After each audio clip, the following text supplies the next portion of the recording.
Hey, party people. Hey, how's it going? Peggy Partridge here, along with my buddy Lala. And today we are going to read a classic book from the Little Golden Books series, and it's called Tootle. First, I need to get my glasses. Oh, I don't know what I would do without my cat eye glasses. I really need them. So here we go. Tootle. Far, far to the west of everywhere is a village of lower train switch. All the baby locomotives go there to learn to be big locomotives. The young locomotives steam up and down the tracks, trying to call out the long, said toot of the big locomotives. But the best they can do is a gay little tootle. Lower train switch has a fine school for engines. There are lessons in whistle blowing, stopping for a red flag waving, puffing loudly when starting, coming around curves safely, screeching when stopping, and clicking and clacking over the rails. Of all the things that are taught in the lower train switch school for locomotives, the most important is, of course, staying on the rails no matter what.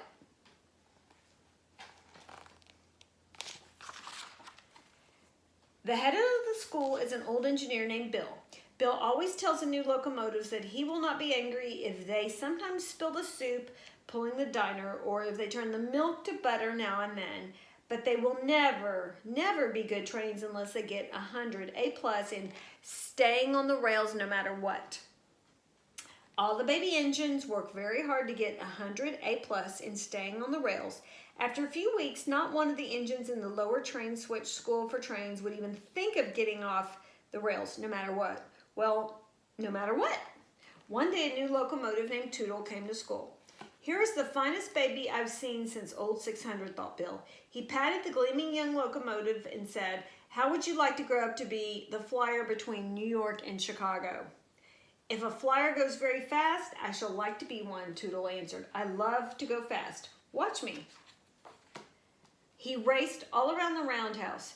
"Good, good," said Bill. "You must study whistle blowing, puffing loudly when starting, stopping for a red flag waving, and pulling the diner without spilling the soup. But most of all, you must study staying on the rails no matter what. Remember, you can't be a flyer unless you get 100 A+ in staying on the rails."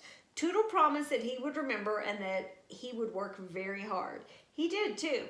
He even worked hard at stopping for a red flag waving. Tootle did not like those lessons at all. There's nothing a locomotive hates more than stopping. But Bill said that no locomotive ever kept going when he saw a red flag waving. One day, while Tootle was practicing for his lesson and staying on the rails no matter what, a dreadful thing happened.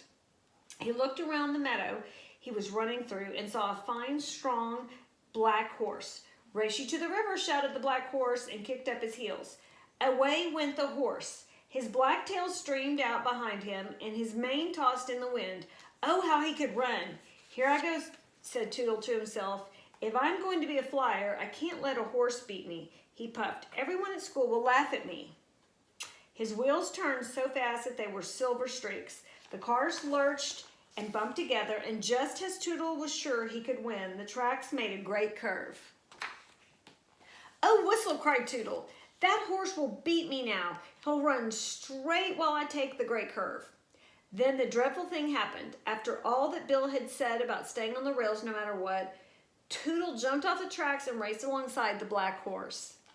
The race ended in a tie. Both Tootle and the black horse were happy. They stood on the bank of the river and talked. "It's nice here in the meadow," Tootle said. When Tootle got back to school, he said nothing about leaving the rails, but he thought about it that night in the roundhouse. "Tomorrow I will work hard," decided Tootle. "I will not even think of leaving the rails no matter what." And he did work hard. He practiced tootling so much that the mayor himself ran up the hill, his green coattails flapping, and said that everyone in the village had a headache and would he please stop tootling. So Tootle was sent to practice staying on the rails no matter what. As he came to the great curve, Tootle looked across the meadow. It was full of buttercups. "It's like a big yellow carpet. How I should like to play in them and hold one under my searchlight to see if I like butter," thought Tootle. But no, I am going to be a flyer and I must practice staying on the rails no matter what. Tootle clicked and clacked around the great curve. His wheels began to say over and over again, "Do you like butter? Do you?" "I don't know," said Tootle crossly, "but I'm going to find out." He stopped much faster than any good flyer ever does, unless he is stopping for a red flag waving. He hopped off the tracks and bumped along the meadow to the yellow buttercups. "What fun," said Tootle. And he danced around and around and held one of the buttercups under his searchlight. "I do like butter," cried Tootle. "I do." At last the sun began to go down, and it was time to hurry to the roundhouse.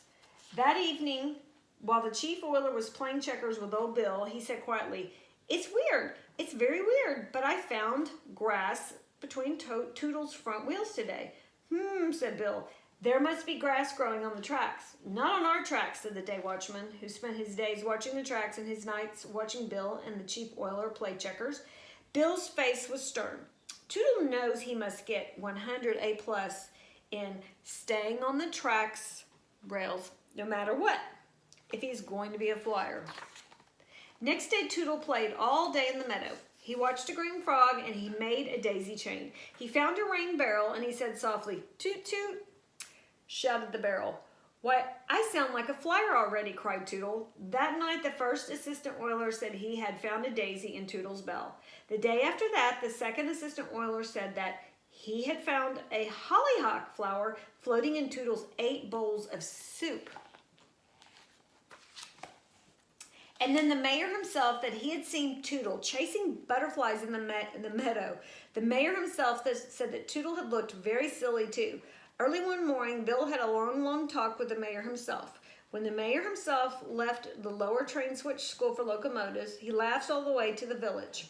"Bill's plans will surely put Tootle back on the track," he chuckled. Bill ran from one store to the next, buying 10 yards of this and 20 yards of that, and all you have of the other. The chief oiler and the first, second, and third assistant oilers were hammering and sawing instead of oiling and polishing.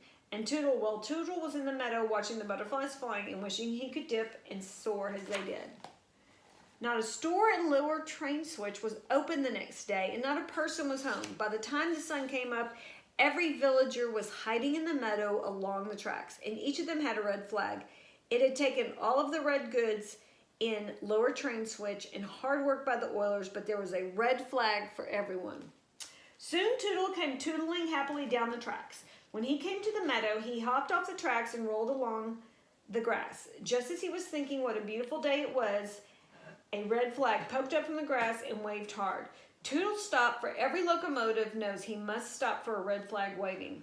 "I'll go another way," said Tootle. He turned to the left and came up another waving red flag, this time from the middle of the buttercups. When he went to the right, there was another red flag. There were red flags waving from the buttercups, in the daisies, under the trees, near the bluebirds' nest, and even one behind the rain barrel. And of course, Tootle had to stop for each one.